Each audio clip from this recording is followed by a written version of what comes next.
I'm good friends with George Clooney, and I never bring him up in an interview, but this is a very funny story.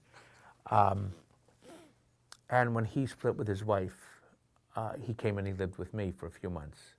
And during that time, it was Christmas time. And he asked if we could have a Christmas tree. That's a big thing to ask of somebody. That somebody should like wake up every day and see like lights strung around this pine tree in the middle of the living room every day. And I just think that a Christmas tree is, even though it's not a religious icon, it speaks of religion. So I would not have a Christmas tree.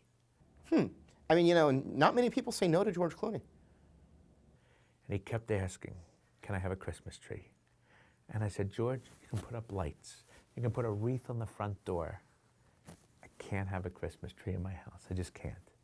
Yeah, I probably would have done the same thing. I probably wouldn't have let him have the Christmas tree in the house. Like, yeah, I can't imagine that. Not particularly kind of him, though. And he, like a little child, he kept asking, let's do it. Huh. Imagine that. A Hollywood star doesn't get what he wants and gets a little petulant about it. I can't imagine that happening. And we're at the farmer's market, and we were going to some sort of party or something, and he had about 4 pumpkin pies.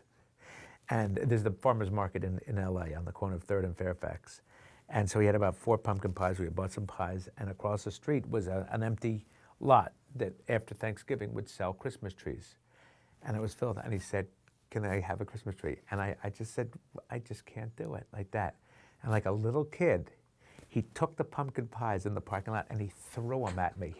He was so angry. He was so upset that he couldn't have a Christmas, and I just couldn't do it.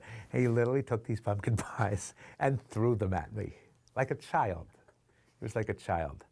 Sure, that was hilarious to watch, to see George Clooney throwing 4 pies at Richard Kind. I'm sure that would, had somebody gotten that on YouTube, 15 million views.